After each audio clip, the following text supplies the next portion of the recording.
problem.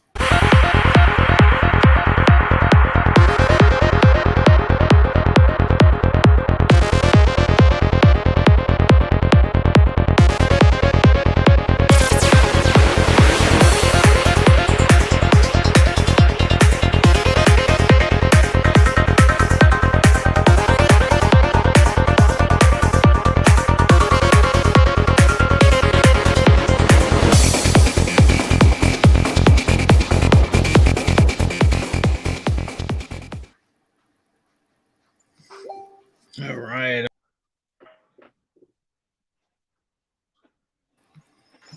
All right, now we're here. We're live. Let's get this together. What's going on? What's going on, people? It's Bronx Heroes Comic Con Live. And today we're here with Chris Duckett, my co-host. And I'm frozen. And Salvatore Del Medico, right? Is that right? Del Medico, right? Lo Medico. Lo Medico. Is that Italian or is that? It's Italian. Yeah. Very cool. What part of Italy is your family from? Sicily, a small town called Limina. Oh, cool. Very cool. Yeah. It's awesome. It's awesome, man. That's what I love about America, right? The melting pot. We have a lot of different people from different places, and it's always ever changing, Mm-hmm. Always ever changing, People will say, "What are you?" And I'm like, "I'm everything." Got a little bit of everything there. Just throw something at the wall. That's what I am. Boom. Yeah, for real. But it's awesome, man. Thanks for coming on. I know we have your Pow Con coming up and stuff. But before we get into that, let me know, Salvatore, how did you get started in all this, man? What made you decide, hey, I'm going to be an artist, or hey, I want to do shows? But take us to the beginning. Let's take us back, way back. So way back when I was 5 years old. No, I'm just joking. No, so I went to college for graphic design. Right. Kind of learned the trade of design, and then kind of had jobs throughout the industry. And while I was working one of those jobs, I've always liked comics. Right. I've always read comics. My favorite character is Batman, Superman. Mm-hmm. But I didn't even know what a Comic Con was. Right. Until I was 26, 27. I'm not going to lie. Mm-hmm. And so I was working with somebody at one of my jobs, one of my older jobs from 10 years ago. A good friend of mine, his name is Hugo Bravo. And he was like, Sal, are you gonna get Comic-Con tickets? And I said, what are you talking about? What's a Comic-Con? What is that? And he goes, well, it's a bit, they have it at the Javits every year, but there's others, but the New York is the closest one and the biggest one to us. Right. And you got to go online and get tickets. But you got to kind of refresh your page every 30 seconds to try and get those tickets.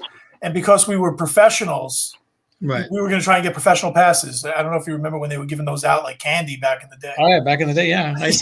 I mean, they were just like, here you go, take them. So we were going for those, and we were trying to get those tickets. We got those tickets, and he would go every year. And he would go with he's a painter by trade. That's what he does. Right. And so he would go with his paintings and try to get work, in small independent press and all that. Just kind of do freelance. Mm-hmm. And I think we lost Chris. Yeah, Chris, he banked what happened? I don't know what happened. he was like, I'm out. I don't want to hear this long story. He's right. I think he was adjusting his camera. That's what happened. Yeah. He'll be back. So we went to New York Comic Con, and he would go there every year to try to get work and stuff like that. So I was like, I'll do the same. So I loved posters. I've grown up loving movie posters. The whole idea of being able to tell a story with one image just kind of always intrigued me. Right. And so, I do posters on the side. So I went, and at the time, if you remember, they would have a lot of independent movies and producers at New York Comic Con, pitching their movies. Yeah. Back then. Which was awesome. Yeah. Yeah. It was very cool. And, so what I would kind of did the same thing, just showed him my posters and stuff, and would try to get work. And what I realized is that these guys everybody's just independent. They're trying to build their own brands as well. Exactly. So I was like, well, why couldn't I do something like this with posters Mm-hmm. And I love Mondo. Mondo is probably the biggest inspiration to get in. Oh, they're great. Doing that posters. Yeah. Have you done posters for them? Because they're amazing. No, I've never. I want to. I would say you're on that level. Call me, Mondo, if you're there. Call me if you're watching. I mean, I remember you were giving out. I don't know if you were giving or selling out the posters at the Bronx Hero Show, and they were like, you were like raking it in. I think you were like the #1 vendor, just like. Yeah, like the money machine being counted in the back. I was like, that's right. But so I just decided, hey, I'm going to see if I can get a booth, and I wound up getting a booth, and I had that corner booth, if you remember, for like 9 years. Right. And yeah, I just sold my posters, and I had like these unique 3D posters, and it was a very niche item. Yeah. And it wasn't just posters. I do canvas prints. They'd be on frames at 1 year, and then I do mini versions. I do bigger versions to kind of just change it up every year. And so in doing that over the course of like 7, 8 years, I was just like, well, what would it really take to put on a show? Right. And then doing the little shows, doing the smaller shows like Bronx Heroes, Eternal Con, Big Apple, I kind of said, well, I think if I can save up enough money, I think I can do something like this. Yeah. So I think I saved for like 2 or 3 years. And then I just said, I'll put my money into a small event and see what happens. And this first show I wound up doing in Brooklyn at the Gregory Hotel. And it actually did really well. So I wound up taking on 2 partners, and we wound up doing it at the Brooklyn Expo Center last year. Yeah, how did that one go? That was a big space, right? Yeah, I mean, that was a giant space. It did really well, to the point where, we were gonna expand the brand quick. I mean, we were gonna do a Jersey version, we were gonna do a Connecticut version. I mean, we were gonna kind of just spread it out like a mini Wizard World. That was the plan, and it's still the plan. But COVID changed things, right? Yeah, COVID changed everything, man. I mean, we were negotiating with the Meadowlands to kind of bring a show to Jersey. Nice. So yeah, COVID kind of put a damper on everything at that point. And in that period of time, my 2 partners kind of said, hey, we want to back out of this for now. Right. And so I have a friend who's partnering up with me for this year, and he's going to be my partner going forward. His name is Anthony Valentine. He's a tattoo artist, very good at tattoo artist, phenomenal tattoo artist. And he's also into this kind of stuff as well. So he's always wanted to kind of do something like this. Yeah. So the plan is now, Jersey being, like I said, we wanted to expand the brand. So what's so great about this as an opportunity, I mean, for as bad as COVID is, but as an opportunity, New Jersey was open. So it's they were doing shows. It seemed like they never stopped. Yeah, I don't think they stopped at all. So I was like, you know what, now maybe it's meant to be, Yeah, they were having crazy shows. I went to a show like at it was like the height of COVID. I was like, what's going on? I mean, they would do the toy show. I mean, they do the toy shows never stopped. They were doing them every month. Garden State did a show. So I was like, you know what? Let me just kind of throw my hat in there. I wanted to bring it to Jersey anyway. Let's see what happens. Like I said, it was probably meant to be. So we found this building. Yes, they do other shows there, but it's a big space. Yeah. So it kind of makes sense. And then, the goal is, if this is successful, which I'm not going to lie to you, the ticket sales have already been kind of through the roof. So let me ask you something about ticket sales. My show is free. I don't charge because it's a library. They don't let you because it's a little, it's like a community show, really. Yeah, I remember. Yeah.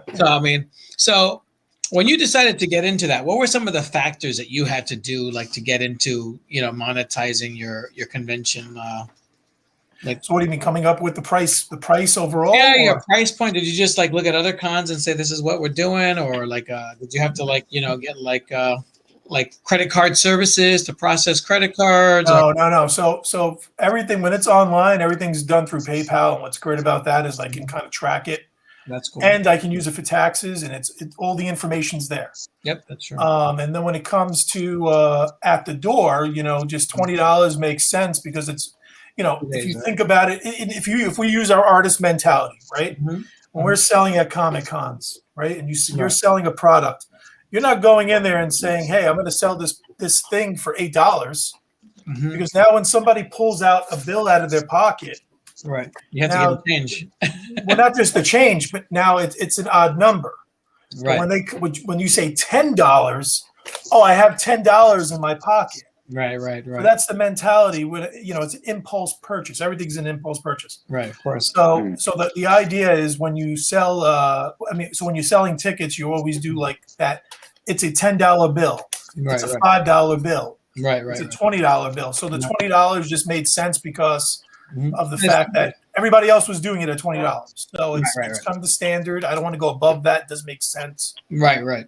So I did this one show for $5 in 2011, and it was horrible. It was called Superheroes Comic Con. People forget this show. I even try to forget it, but it was $5. I forgot it because I've never heard of it. Yeah. Well, my mistake was I did a Bronx Heroes Comic Con, right? Yeah, and that was good. That one was like it always was. It was fun. And then 2 weeks later, I booked this one 2 weeks later because the guy had everything else booked for Fashion Week and all this other stuff. It was in a mansion. In the South, that's really South Bronx, like 160. I remember hearing about this. Go ahead. Yeah. So I put $5. We advertised it both at the same time. So what happened was some people got confused. So it's like some people bought tickets for that show for tables, and other people bought tickets for the other ones. And then, like as far as tables are going. So I had the vendors are not an issue. The issue was getting the crowd. So people were like, oh, there's another show like in 2 weeks. And we told everyone that day of the show, come back in 2 weeks at this other space. But it just didn't pan out. And then people in the community didn't really respond to Comic Con. It was kind of like ahead of the game. 2011, it still wasn't. It was in its infancy at that point. Yeah. Yeah, it was too early in the game. So, but we had like maybe 100 people, and I was like, well, this was a mistake. I even did radio spots on like 90.7. That Fordham University radio station. So money was put down, but it just the responses audience wise wasn't. It was still a fun show, but I think that was a show I couldn't make it to. That was a show I couldn't make it to. Even Chris didn't want to be there. He was like, "Yeah, I can't make it. Family emergency." That was the person. He knows what it was. I had a job that I had every other weekend off, and that weekend he had the next con. I was like, "Yo, I can't go. I gotta work, man." Yeah. Can't you change the day? Just for me. Just change the day. Just for me, please. Just for me, right? Just for me. Yeah. You gotta remember, you could have had 200 more with me being there. I'm just joking. Or 101. Yeah, 101. It taught me a lesson. Never do two shows too close to each other. Yes. Which I'm about to do that again this year. But I'm trying not to.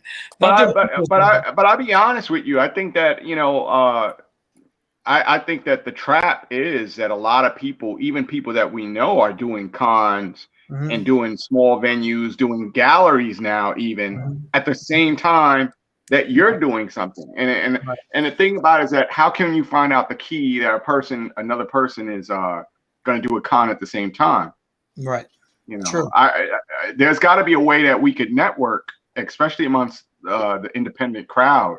How to avoid that. Because I mean, as me and you spoke earlier, we're trying to do that even with you, doing the show, every other day.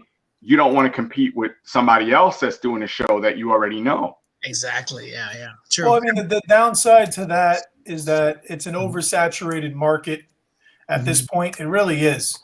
So the one thing you really got to have is a brand, is something that stands out from the crowd.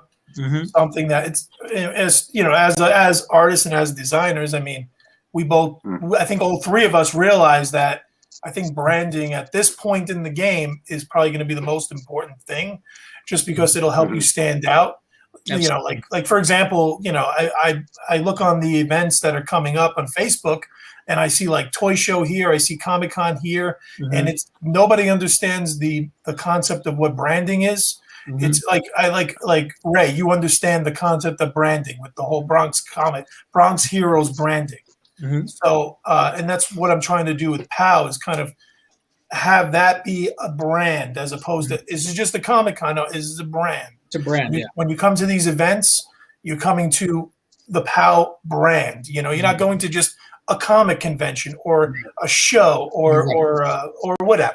Exactly. But I think that's what's going to have to change. And then I mean, that's what's going to change everything. And then I think, I think the economy, you're going to see the economy drop slightly soon. And I think that's going to push a lot of people out. Just only the strong will survive. I think so. I'm not lying. I think no, that's right. I think that because of COVID, I think that it expanded as far as us doing, these interviews, these shows online, where now you got the ability to use this networking system to push yourself even further. Exactly. Oh, of course. I said I was being interviewed for the show recently by another podcast. Was that the Sambura and Catch the Craze? Yeah, Catch the Craze. I love those guys. Yeah, those guys are great. We did a 3-part series a few weeks back. Nice. For Forbidden.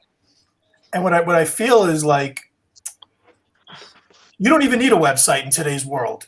You don't. I think if you have, it's an obsolete, just like storefronts. I think storefronts are becoming obsolete, and I think websites are becoming obsolete for the independent creator and for the independent small business, like you, Ray, or me, or Chris. I think they're becoming obsolete because now you have just so much free out there with Facebook, Instagram, and then from an artist standpoint, you have those artist websites where you can just put your work up and you can sell it on that website. I mean, so. I mean, and then they do all the processing for you in most cases. So, I mean, you don't even need a website unless there's some sort of landing page for rules, times, or maybe even tickets. But I don't even think you need a website in today's world. You really don't. I kind of just have a website just for marketing purposes, but for branding purposes, and for branding. And I'm still buying. I used to have 4 websites at one time, and then I narrowed it down to 1. Now I'm back up to 3.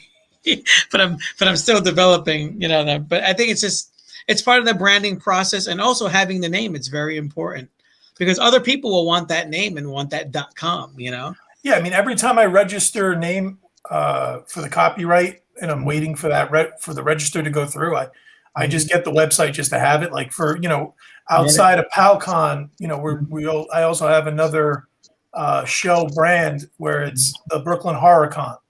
Oh yeah, I was looking at your website about that. I would love to attend that. Let me know. Yeah. So last year we were going to do that again. Like I said, we were going to expand the brand.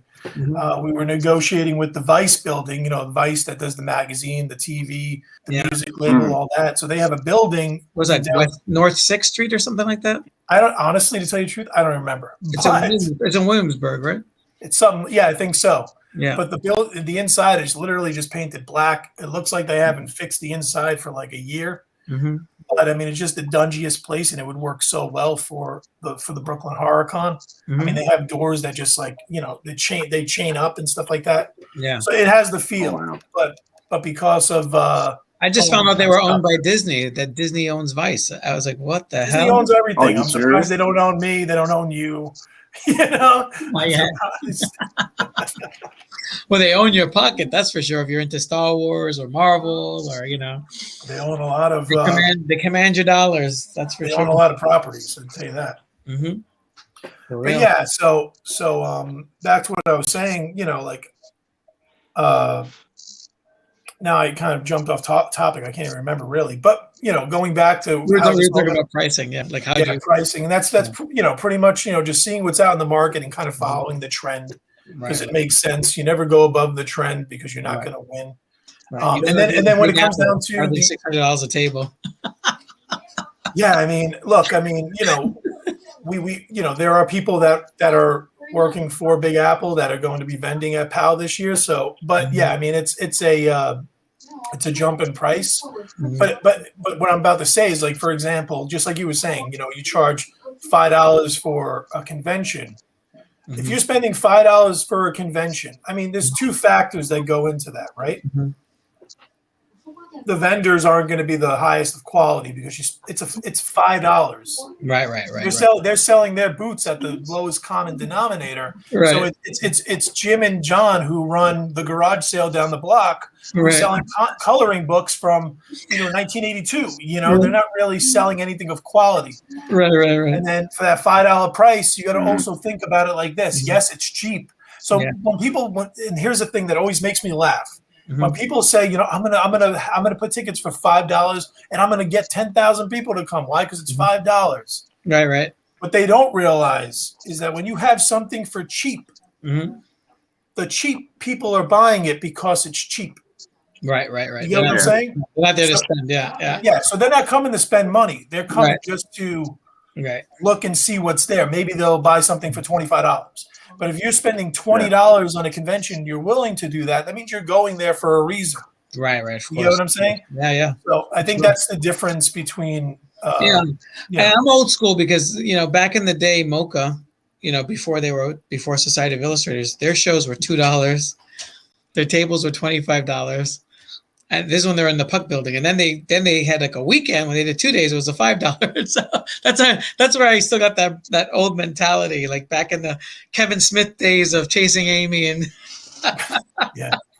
But people in the Bronx though didn't want to spend $5, so it's like they came to the free show. It's like the opposite. But what you're saying is correct. Yeah. If you're doing like a major rental space, you got to pay for your overhead. It's not a space that's getting donated.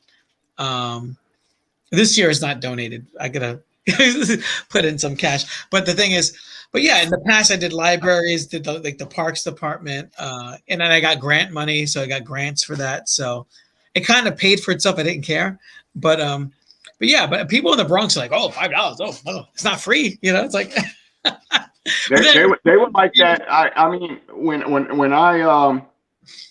I was at Ray's table and people would come over to me and ask me, can I draw this and draw that? And, like Ray said, they're coming into a con for free. Yeah.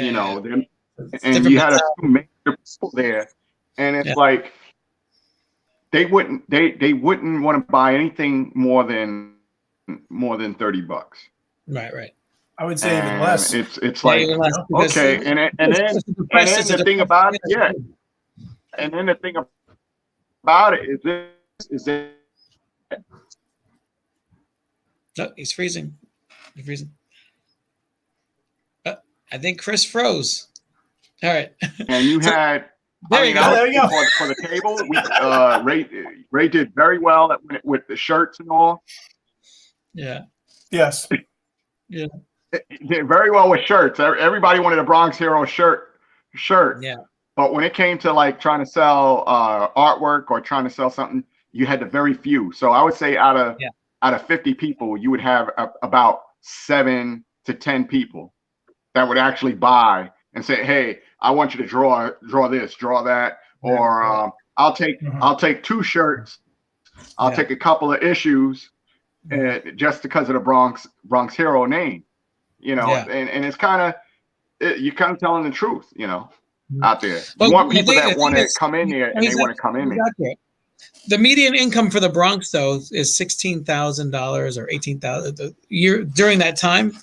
I had found out they're going through court that they were like the median income in the Bronx is like really, really poor. So that's what I had put into consideration, especially the community, the neighborhood that it was in. It was very poor. Sure, people make $45K, whatever, but that's a very small percentage of people that live in the Bronx who make over $50K. The numbers get smaller and smaller. So demographically, where we were situated in that library area, most people were unemployed, or on welfare. Because there's one thing I'm not saying I'm a quick learner, but I think I get it quickly. Yeah. One thing I noticed is, so I was trying to sell the posters originally at that show, the very first show I did, for $15, and I was having some pushback. Right. So I was looking around, and there was somebody who came down the stairs. He had to be, I don't know, 15 years old. Right. And he pulled his hands out of his pocket, and he was just counting the singles he had. Right. And that's when I kind of realized, you learn. But I was like, all right, so that's all he has, and he's just looking to how he can spend his money at the highest possible, to get the highest possible value for his money. So I think I dropped the posters down to $5, and that's when things started kind of cash registering in the back. But you looking around, at any show, Even New York Comic Con, it's exactly. If you're not there to kind of, if you're just going there with a set of rules for yourself, you're not going to make any money. Oh yeah, New York Comic Con. Yeah, I mean, New York Comic Con, I was selling shirts $25 to $30, but for the Bronx Hero Show, I realized if I want to sell more shirts, I got to sell them for $10. Yeah, they only cost me $3 to make because I ordered so many. So I was like, I could afford to bring it down to 10. That's just how that works, Yeah, I mean, but what's interesting is that the Bronx native, this store, which I got to have on this show at some point, they sell shirts. I went into their store. They're in the South Bronx, which is slowly being gentrified, but their shirts are like $35, $50. I was like, wow. And they're in the South Bronx and they're surviving. They just had a pop-up by the back of the Bryant Park, and looks like they did very well. Well, it's Manhattan, so you're going to do considerably well compared to South Bronx. So, of course, but you're right. It's like you do have to know the community and stuff like that. But I mean, I think the price point is a good thing. Brooklyn, they got money. $20, that's a fair price. Well, that's what I was going to say. So, I grew up in the Bronx half my life. I was born and raised in the Bronx. Yeah. So yeah, I mean, coming from the Bronx and then Brooklyn, it's almost like mini Manhattan over here. Yes, it is. It's mini Manhattan. So in fact, some parts of Brooklyn are more expensive than Manhattan now. It's true. You go to downtown Brooklyn. I mean, an apartment there is way. You don't even want to know.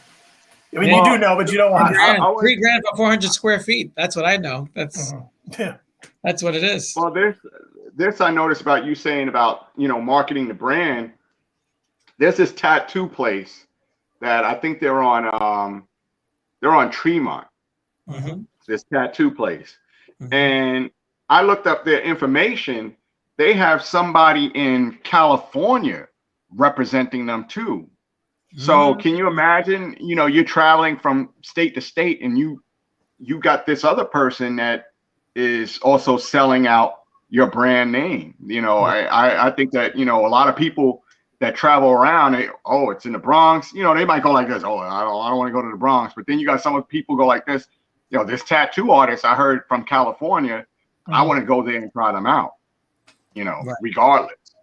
Yeah. So, I mean, it depends. Like for example, like you just said, tattooing.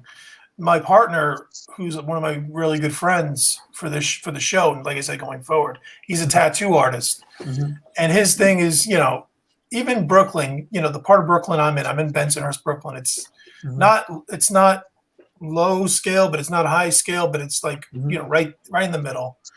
And even he has a hard time getting those prices because it's Brooklyn, Right. But like you just said, so somebody in the Bronx, it goes back to what Ray was saying as well. It's that whole. It's in the Bronx. It's not in Manhattan. It's not in California. You know what I'm saying? So, Yeah.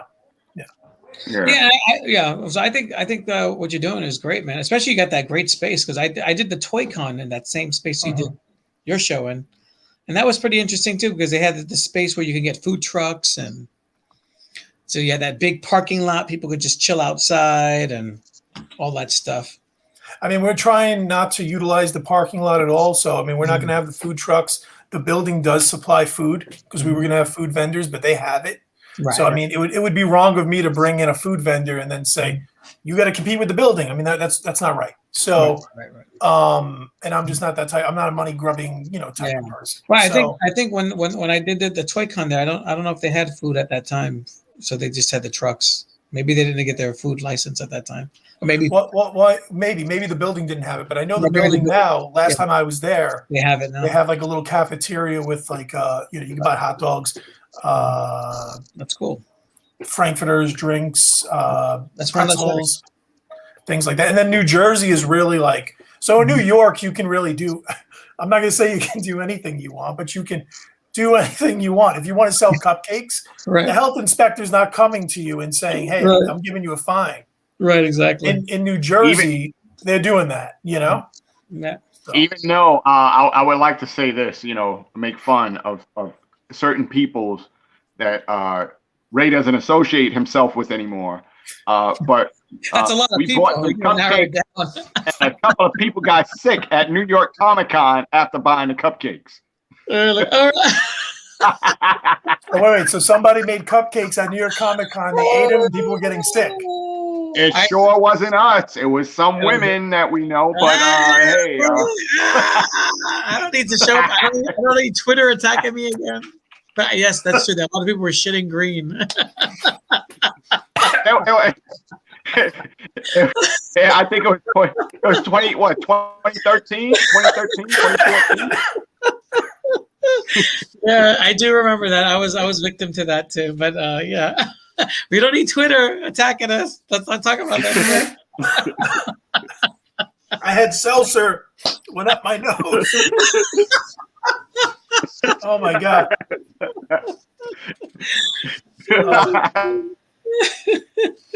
Now I'm tearing. See that? Oh my god.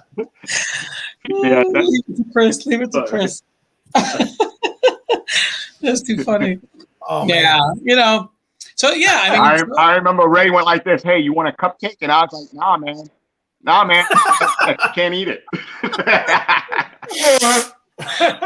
Oh my god, guys. That's one day that diabetes saved you. You're like, nope, I can't have it. Nope. Nah, you know, that's. I think Comic Cons. So your third year. I think you and Eternal Con. I mean, I think that's Eternal Con. Those guys started at Bronx Heroes too. And then his wife and him, they're such a cool team. I should have him on too. It's like they're such a powerhouse team, you know, and they're really. You're talking about Frank. They got their stuff together. Not Eternal Con. I'm sorry. I'm thinking about the other one, the college. Oh, you're talking about Imbion Con. Imbion Con. Yeah. Yeah. It's like they're really. Their son is free. They don't even need celebrities. Their son is a celebrity. Their son is a celebrity. Yeah. Yeah. I mean, they have their stuff so together. Sorry, guys. No, it's fine. Yeah. I'm sorry for getting you there. I'm sorry for getting you to that level. I'm the guest. I'm blowing my nose on the show. It's okay. I have a DVA septum, so it sounds like I'm like slurping snots all the time. It's like, so do I on the side. Yeah, exactly. Yeah. So I mean, what can we expect here? I saw that on your website you had a lot of celebrities and stuff. Who are some of the people that are going to be there that are like people want to go see? So we have Carlito, WWE wrestler. Oh wow! We also have the very first Black Power Ranger, Zach, from the first 2 seasons of Power Rangers. Very cool. He's wildly popular. And then we have an American Idol singer. He also does Broadway. Constantine Morales. Is he going to be singing? Is he going to be singing there, or? I wish. Extra. You got to pay extra for that, right? But no. So he'll be there Sunday. Just set up a karaoke machine in the corner away from him, and then he'll go up there and sing. You don't have to pay him. So we'll have him there, and then hold on. Jeez, now I'm sneezing, guys. That's okay.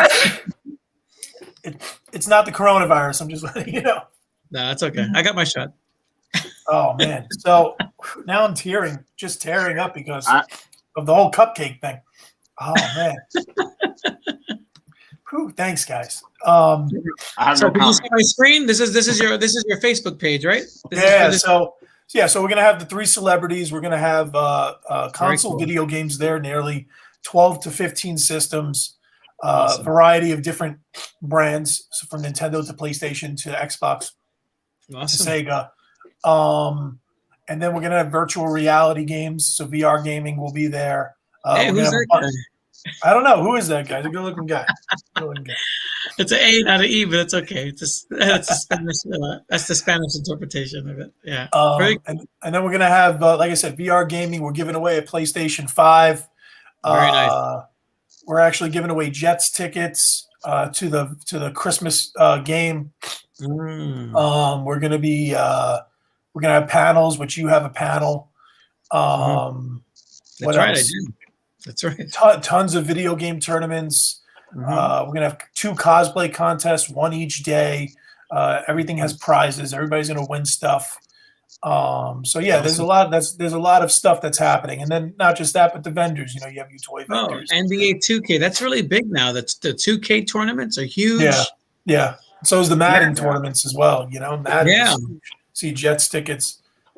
Yeah, I met some guys in Jersey where I work in Newark, and they do like the whole game tournament stuff, and they're really pretty impressive. Pretty impressive. And then, just the vendors, all of our vendors just are coming with some high quality action figures and toys. And then we have some custom action figures that are here, like Red Guardian. He's coming. He actually makes his own action figures. Right. And yeah, I mean, there's just going to be so much there from retro video game sellers. There's going to be, of course, you guys, the independent comic guys. Oh, Batman too. He's going to be there. So it's Wonder Woman. Did you draw these? Did you draw these? No. I think these are old Jim Lee. Tell you the truth. Well, Black Panther will be there. He'll be there, Black Panther. It'll be me in the Black Panther suit, just this chubby guy in a Black Panther suit. That's the original Black Panther, the one from the 40s. Did you know that? Say again? The original Black Panther was a white guy who walked around with a panther. He was like a Tarzan in a panther suit back in the 1940s before Marvel came about and rebooted him. Well, I feel like Marvel did a better job, actually, to tell you the truth. But yeah, so we're going to have a ton of stuff. I mean, we're going to have live music there. There's going to be a DJ. So it's going to be it's going to be like a big party, to tell you the truth. You're not coming to just the show. You come into like an extravaganza. How do you say his name? Tumak? Tumak is going to be there as well? No, so these are actually, this is all the images from last year's show. So we had Timok there. We had the other Red Ranger. We had arcade systems. We had a ton of stuff there. Also, we're going to have tabletop gaming tournaments for D&D and cool. Star Wars Legions. So yeah, awesome. I mean, there's going to be a bunch of stuff there. So you'll have things to do over the course of the day. You'll get your price of admission. I can tell you that. Yeah, it's very interactive. It has to be interactive. Of course, just can't be vendors and books and. I mean, if you're going to pay $20 just to walk around a show, you might as well not even come. It's got to be more than that. Right. Are you gonna have beer there? Because I need beer when I'm at the building. New Jersey is. I know. If New York isn't bad, New Jersey is the. You can't do it. You can't even sell a bag of chips without them saying, "Where's your license?" Are you kidding me? I swear to God. I swear on everything. God, that's crazy. And if they catch you, it's like a $4,000 fine. Oh man. So you know what? I'm good. Yep. We'll just let the building handle that one. For real. I mean, yeah, you got a lot of stuff going on, and it's been creeping up on you. I see. When did you start promoting this? January 1st? Yeah, sometime in January we started promoting. Fortune favors the bold, that's for sure, right? Oh yeah, I hope so. I hope so. That's what they say. So, but yeah, there's a ton of stuff there, and oh no, you're gonna have Carbonaro himself. Well, that's what I've been told. I have a fun guy. I'll tell you after the show. He's been in the game a long time. He was a comic. Oh yeah, I mean, I remember. Not that I remember, but I remember hearing when he used to have the show in the bottom of a church basement. I mean, that guy's come a long way. You got to give that guy some respect for where he's come. He is a serious OG. He's been there, and I think he owns a comic collecting store or something like that. Yeah, he used to have a comic book store in Queens, I believe. Chris left again. Go. Oh, I think it was in the 70s or 80s or something like that. I know guys that used to go to his comic book store were kids when he was just a comic book guy. He's in a comic book store, so he's run the gamut. He's been around for a while. I mean, yeah. They don't call him the Mad Hatter for nothing. I mean, he does look like him, but I mean, the guy, I said, you got to give him his props for where he's come from. Oh yeah, he's come from. He's in a sense, I would say that Mike Carbonaro is the first. I won't use the word invented, but he really did create the space for comic book conventions in New York. He was one of the early guys that's still around. There were other places that did it. Like I know that there was a hotel besides the Roosevelt Hotel And then you had New Yorker. I think he did it at the New Yorker at one point. There's a New Yorker. So he did the New Yorker too, and then he had then there was another guy that did Madison Square Garden back in the day. There was a few guys that did it, but he's outlasted everyone, and outlived. And that space he has in the Pennsylvania Hotel. Yeah, he's been doing expensive space because I've tried to go for it. It's expensive. It's expensive, and he has multiple floors on top of it. Yeah, I mean, they when I talk to them, they offer you both of those spaces for one premium, but it's a big premium. I mean, it's about $100,000. No. It's so I'll let you in on a secret. So the Brooklyn Expo is around almost $40,000 to rent. Right. So that the Pennsylvania Hotel is about $10,000 up from that. Oh, okay, that's not too bad. It's not too bad. Yeah. Once you get the celebrities and all that stuff, and you'll make your money because of the celebrities. Well, I mean, I think that's also why he charges so much for those tables. Yeah. So I understand it from that point of view. Yeah, and you got to pay the as an artist and all that stuff. Yeah. Yeah, I mean, his tables were always that expensive though. No, but I remember when it was $200, $250. I mean, they weren't that expensive. Yeah. Now they're, it's up there. It's $500-$600. It's insane. He's always had a different price depending on who you were. He's like, I like you. That's what I love. Some money. Like I would pay $300 for a table, and then another guy I know will not mention that he paid $600 for a table, and I was like, wait a second, how do you have a $600 table? I had 2 tables at his con, and I just only paid I paid $150. So you got lucky. It all depends on you got the friend price. Let's just for real. You did. I also helped him out. Him out with a police matter at one time. So there you go. Yeah, Christmas would be up, bro. What did you have? You had the footage or something? You were blackmailing him? He's like, he was going to charge. Oh, what happened? What happened? He disappeared.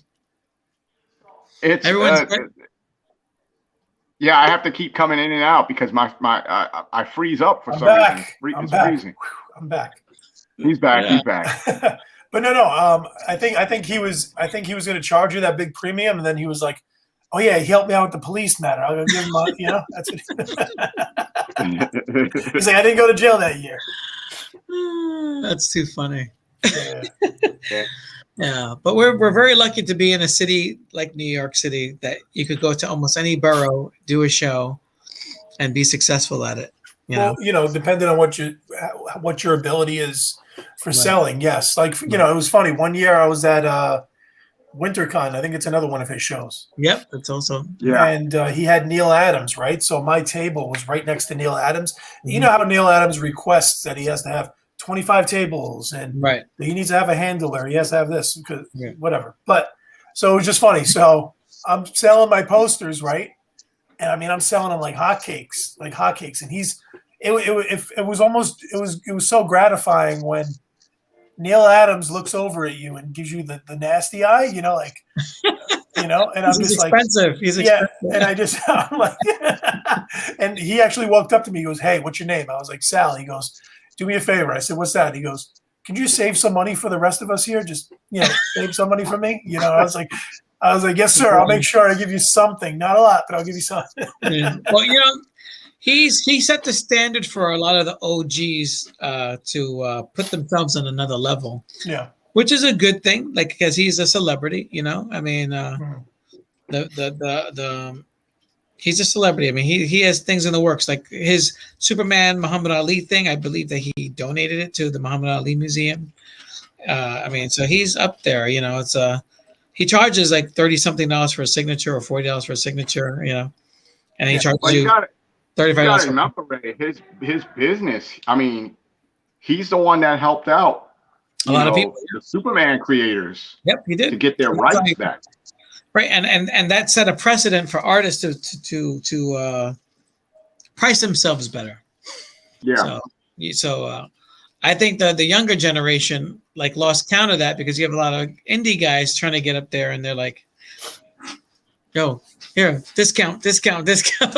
And I think a lot of, I would say even like the Generation Z, Generation X, we undercut ourselves, underprice ourselves because we have to compete with those guys. So, but that's a bad thing. I think we have to bring ourselves up as well, pricing wise, and then you'll get the same respect, I guess, or same. Well, I mean, I agree with you on that, but I don't agree with you on that. And I don't agree with you because it's competition. You know what I'm saying? Everybody's there to try to make some sort of money. Right. And if the big guys are getting a line and making that money quicker than you are, then I mean you have to figure some sort of edge to out-edge them. Very true. And it becomes a sense of I got to make my table. I got to make this table and maybe. Well, some people do it for a living. I mean, at one point I was going to do the conventions as an artist full time and just travel the country because every time I do the New York Comic Con, I would sell out. Every show I would do, I would sell out. So pretty much I was just like, maybe I can do this full time and kind of make a go at it. Right. But I mean, yeah, you're always worried about, I got to make the table first. Then what's my potential profit and how many days of the show? Right. I mean, yeah. So going back to what we were just saying, you have to kind of undercut yourself in a sense to undercut them. Right. But at the end of the day, you're the one winning. I think you're the one winning. True. Just like almost like that day when I was kind of outpacing him in sales, and he came over to me and he was just like, "Can you save a little bit of money?" I think you have to at points to kind of win. I mean, it's all about winning at the end of the day. Because I find it funny that DC, when they were doing $3 books and indies, we pay more for the printing cost. A typical indie book was like $4. Then DC and Marvel brought their book up to $4. Then the indie books get more expensive. The printers get more expensive. So then we have to bring our book up to $5. Some people brought up their book to $7 or $8. And DC and Marvel are now selling their books for $5, $6, and $8 the same. So I find it interesting that they're realizing that they're not the big two like they used to be anymore, because now you have all these indies. They're like cockroaches, independents. You go from state to state. It's not just the traveling Wilburys like it started 20 years ago.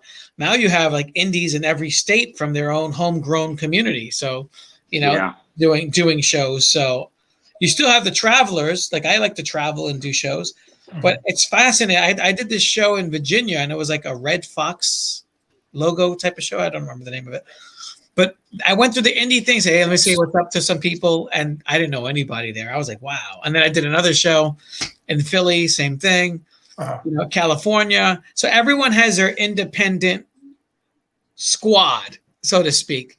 So Marvel and DC have a lot to compete with. And so do the other vendors where they have to undercut themselves and sell back issues for $1. Even if that back issue is worth $40, they're selling it for $1. So I find that interesting too, Well, I find it interesting, but I think if you give it 5 to 10 more years, I think if someone doesn't come up with another product, I'll call it. We'll call comics a product, right? Because they're a product. Yeah.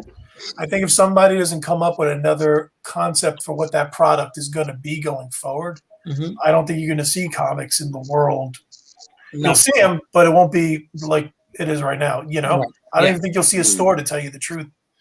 Yeah, I mean, you don't really need a store anymore. You have Comixology. You have a lot of younger kids buying things downloading on their tablet. Jim Lee said that online. He said that online. I mean, soon there won't be no comic books anymore. That's true, because they announced it in 2017 at San Diego Con. They announced that in 2019 they were no longer going to do printed books.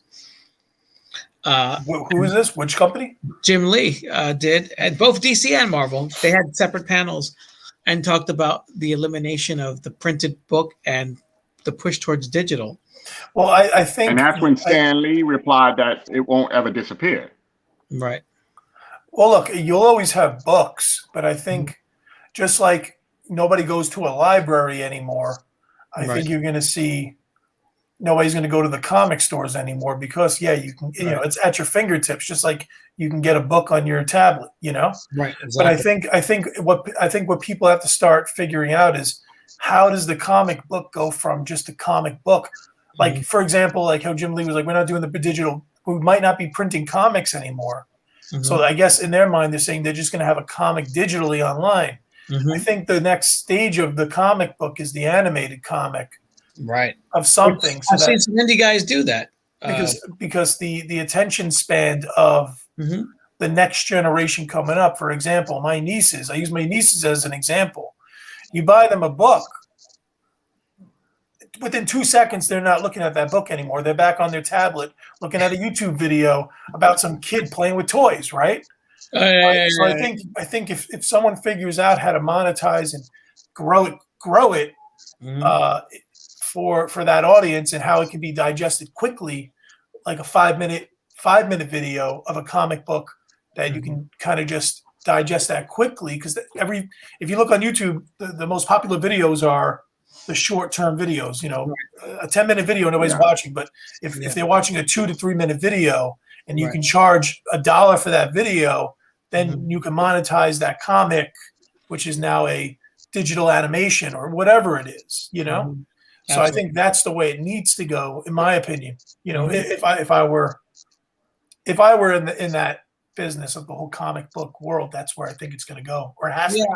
Between the films and the animation, and there was a guy that did my show and did other shows that's created his own apps. I can't remember the name of the book, but you know what I'm talking about, Chris. It's like a black martial arts comic, and then you put your phone on their comic book, and then each panel is animated. I know the guy you're talking about. I forgot the name of his book. The guy was a genius. He was doing this like 15 years ago. So that goes back to the whole. So it's funny. So my trails as a graphic designer, I worked for a licensed T-shirt company that had pretty much every brand you can imagine. They probably made that T-shirt you're wearing right now. They probably did. Probably. But one thing they did that really failed hard is the whole phone over the T-shirt to play a game. Right. So what they realize is people don't want to buy the product to play the game. They just want the game, if that's the case. So I think, yes, I mean, you know, you put the phone over a comic, yes, but I think then who wants to buy the comic then? You know, the comic is obsolete. You just want the animated portion of that, really. That's the gimmick of it, you know? Yeah. So very true.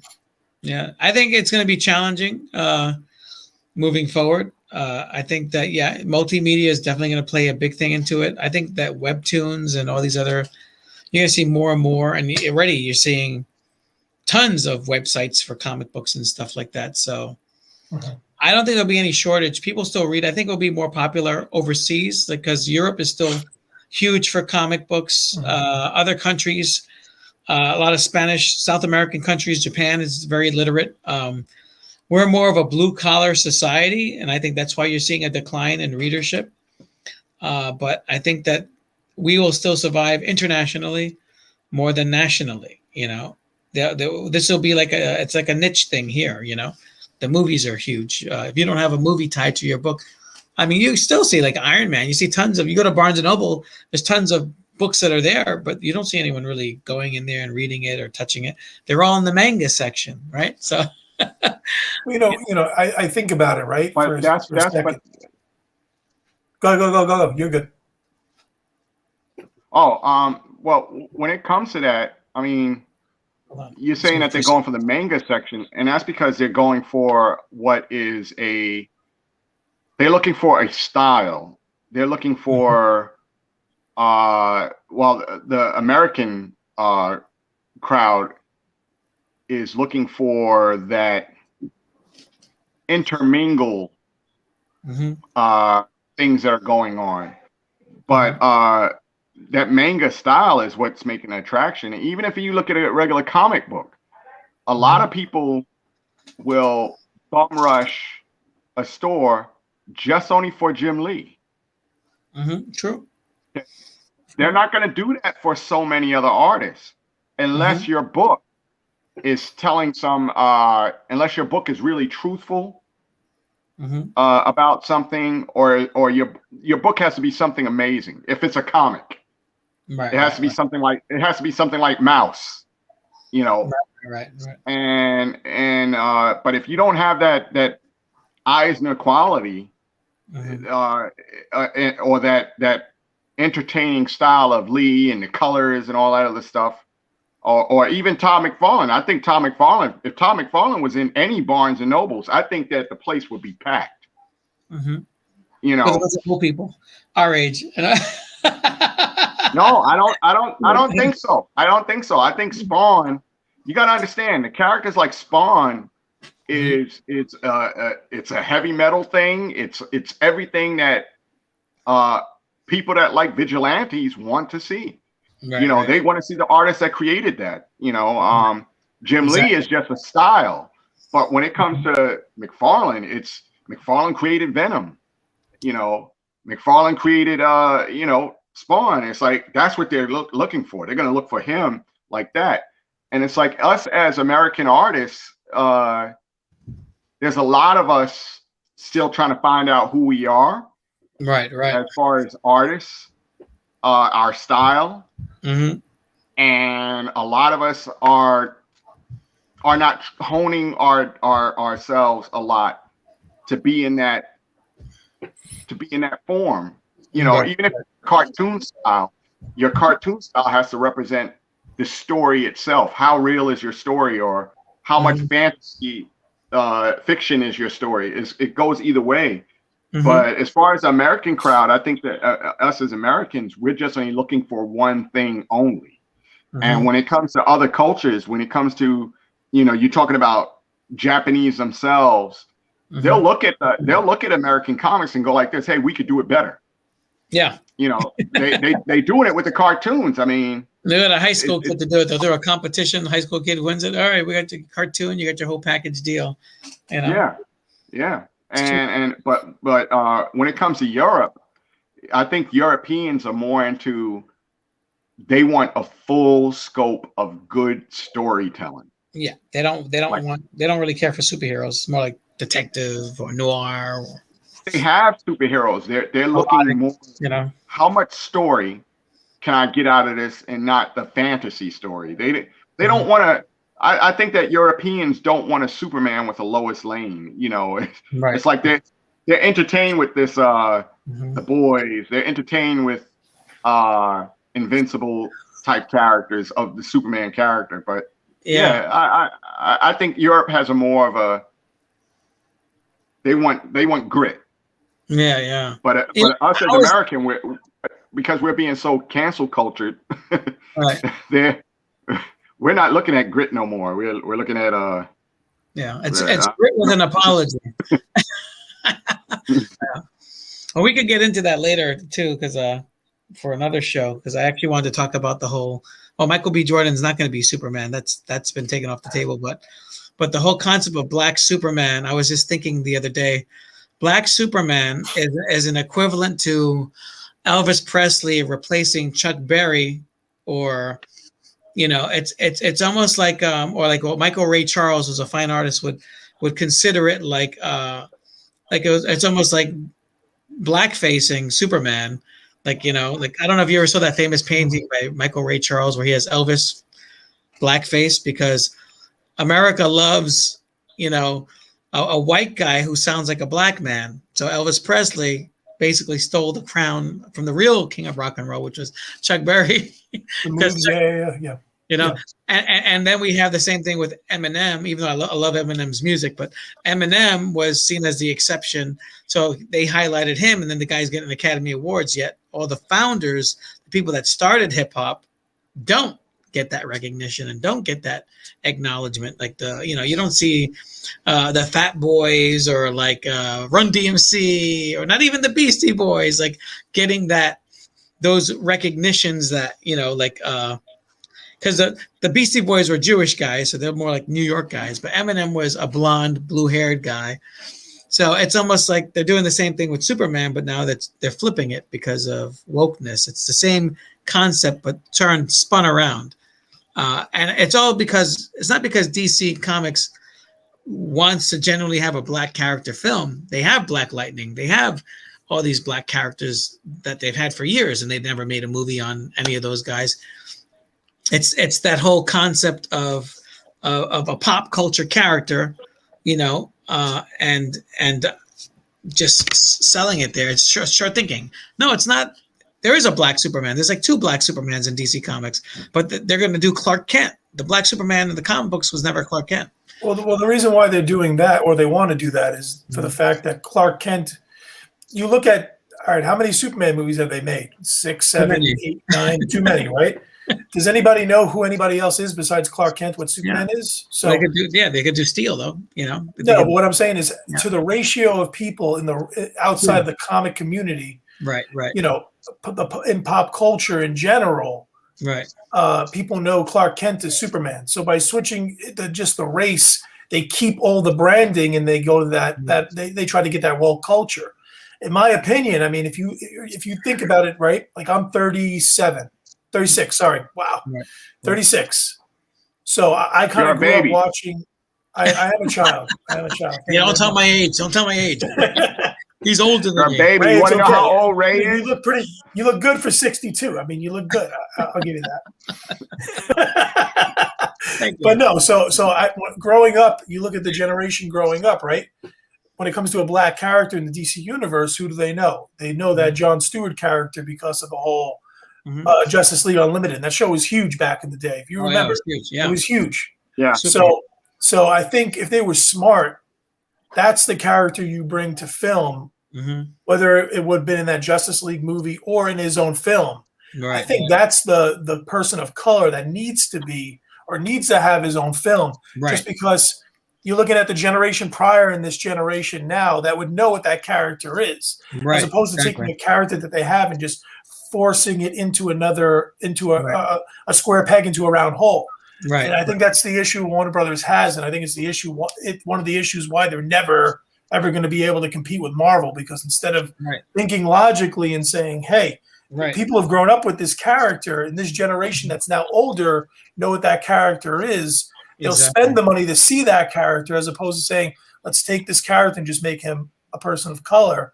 I think it just, I don't know, marketing wise and just branding wise, I get it, but it just causes so many more issues than what they would get if they put it out there and thinking they're going to get something good out of it. You know, I mean, get something great.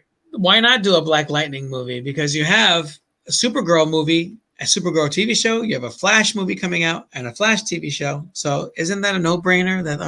That would be the next progression, is to have the Black Lightning movie, like the Black Lightning show. It doesn't have to be the same actor. Well, the reason why they do shows before they do movies is so that it's like a test audience. It's a test audience, but and there's a reason. So if a show lasts like 4 or 5 seasons, that audience now is accustomed to that character, and then usually you'll see a movie come 4 or 5, just 10 years later, because now that audience has grown with that character. Very true. Yeah. So kind of like X-Files and stuff. Yeah. Same thing. Yeah. I mean, the show was 10 years, and then they stopped for a while. They did a movie. Then they brought the show back. They did another movie. And, so. Second one wasn't that good. No. I barely saw half the first one. I'm not gonna lie. Yeah, the first one wasn't that good either. But the people had the fever though because of the show, so it was hotter. They probably made more money there. A lot of dissatisfied customers, but when it comes to their money, they still made their money. You know, but the second one was just of course. When it comes down to Superman, I think what they're saying is they have this established brand that they feel is broken, because the last couple of movies haven't made. They didn't really do super well. No pun intended. But I think what they're saying is if we switch up this character, it might fix the brand. But I don't. Right. I don't think it has nothing to do with race or creed or anything. It's just it's helping the brand. You know. I would say race. I tell you this. Demographic wise, it's race. You know, they're trying to get into black audiences spend money. Black people spend money in this country. They always have, always will. But because they were excluded for so long, that wasn't an industry. So it took Black Panther, the movie, to open up their eyes. And now they're like, we just want to get into your pocket. And I think that's why I don't think it's authentic. They just want to get into your pocket. I agree. Like, for example, you see Marvel is doing a lot, even Warner Brothers, Godzilla is a Japanese property, but the last movie they fight in China. Why? Because it's huge over there. The biggest market out there. So now the Shang-Chi movie that's about to come out, China has told Disney that they can't show it in China because they see what's happening. You know what I'm saying? And I think the same thing's going to happen with Superman. Well, they bought Valiant, so they're going to do the same thing with Valiant over there. Well, I mean, Valiant, I mean, it's not even a factor when it comes down to movie property. You know, there's nothing. I mean, it was bought by a Chinese company. You know.